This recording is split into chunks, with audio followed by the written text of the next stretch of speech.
How do you create character voice range? How do you develop having different character voices that you can use in improvised comedy or in roleplay or in acting? Where do the voices come from? How can you tell how good you are at voices and how good your range is? If you don't know me, my name is Alex. I'm a voice coach and I teach character voices as well as other aspects of a voice. So if you're interested in voice in general, subscribe. And today we're going to be talking about that. Range. Let's start off by defining it. What the hell is range? How do you know if you have range? So I was watching a video the other day on this YouTube place, and it was about voice actors. So it was a voice, someone saying, "I'm a voice actor, and I do this," and then it shows them the animation, for example, that they do. And then there was one person that showed up in this video a few times, and all of the comments were like, "Wow, look at that person! He's got so good range," or "They've got so good range." It was a he in this case, but the thing is, like, some people have range, and some people don't seem to. Some people just, this is my normal voice. Some people just speak in their own voice. Which is fine. Lots of great actors do that. So what does it actually mean to have range in terms of character voices? Does it mean I can do accents? I can put together an accent. I've got a load of different accents that I can use, or maybe I just have a particularly flexible face. Like, does that mean having range? What does it actually mean? What does it look like? So someone within the world of, let's say, improv, which is something I teach voice to, character improv, when you go on stage.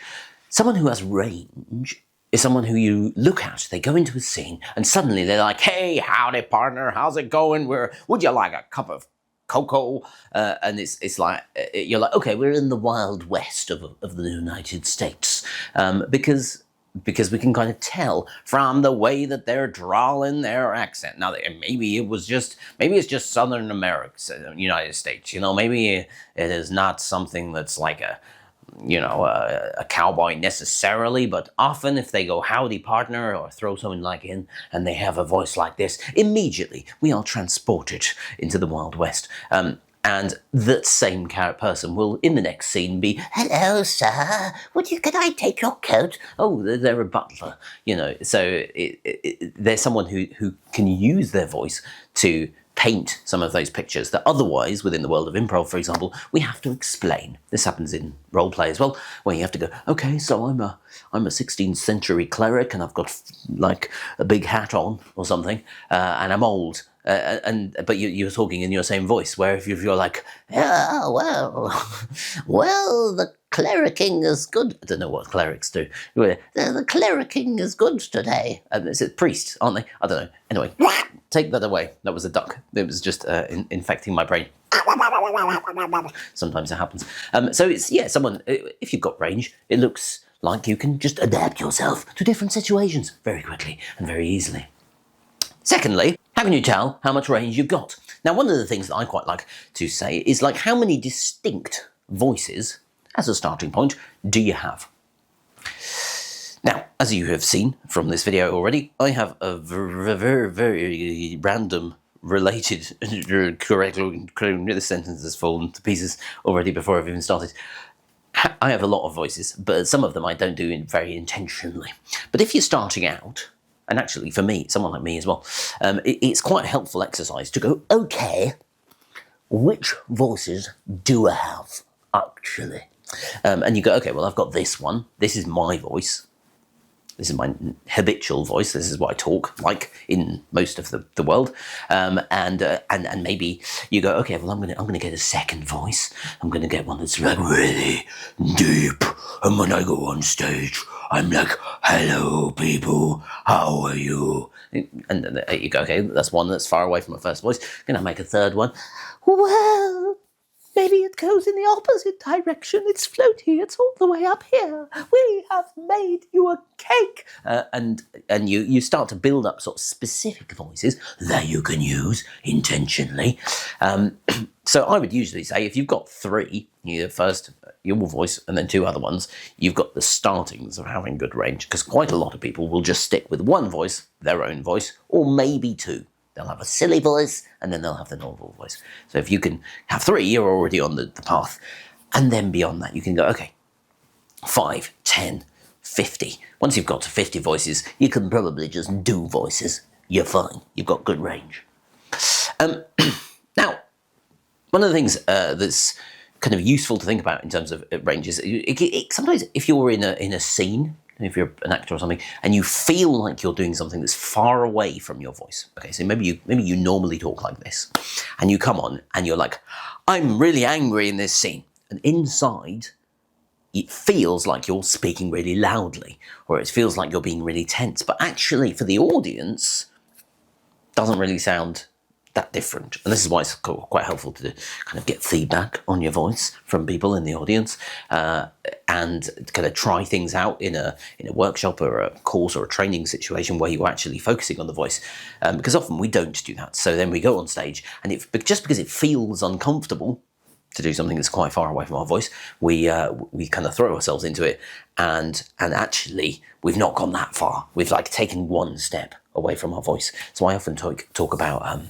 like getting people to go to 100 before they can come back to number 2. So if number 1 is just your normal voice, number 2 is like, this is a little bit strange, but it's not too strange. Number 100 might be like, I'm not going to do it, like just like bouncing off the walls. And some of the exercises I do, like give people space to do that, you know.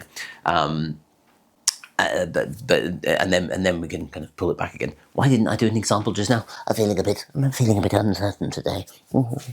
Yes, I don't know. Shy. Neighbours. Thinking about the neighbours. Whenever I make a massive noise, I'm like, that sounded like someone was being strangled. What is the thing that usually blocks people's range? Like, why do people not have range? And I think the main thing is that it's kind of scary, you know.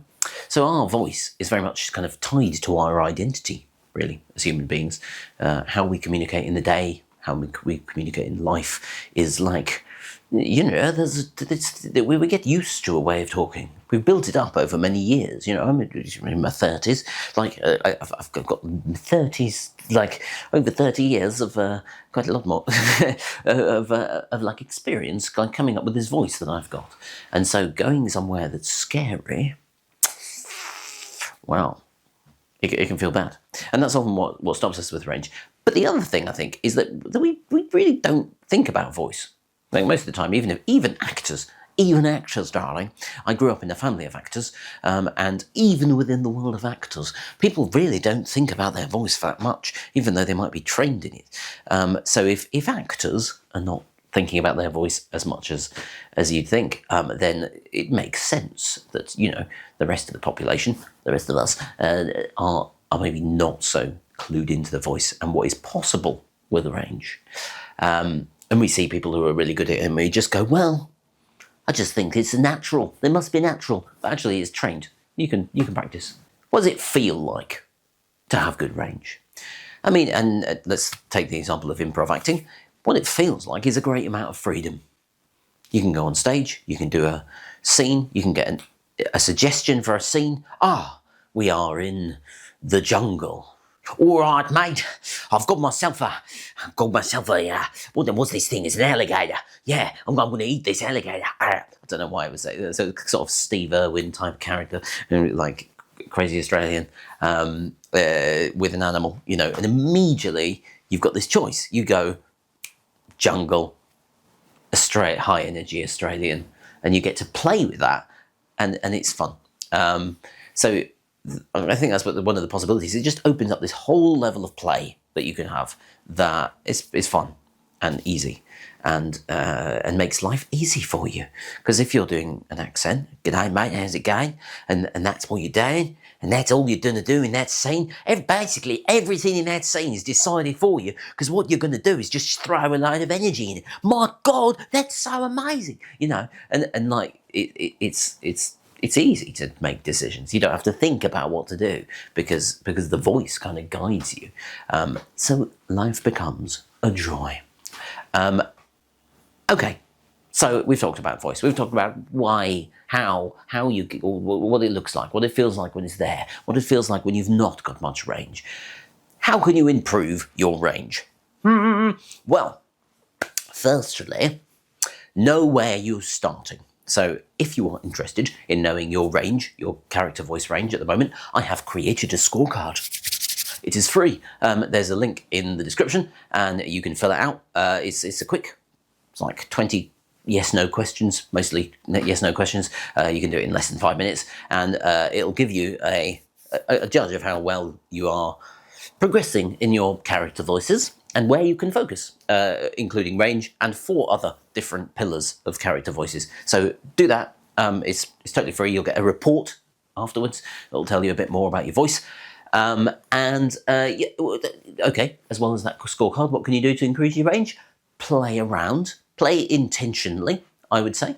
This is something so if you know the steps to play intentionally, if you know the exercises, if you know what you can do throughout your life, then just sort of intentionally going, okay, I'm going to build up my range of character voices, 1, 2, 5, 20, using vocal techniques, using different vocal explorations, different ways of changing the voice, changing your face, changing the vocal mechanism, changing the energy in your body, changing a whole load of different things. There's a whole load of things you can do.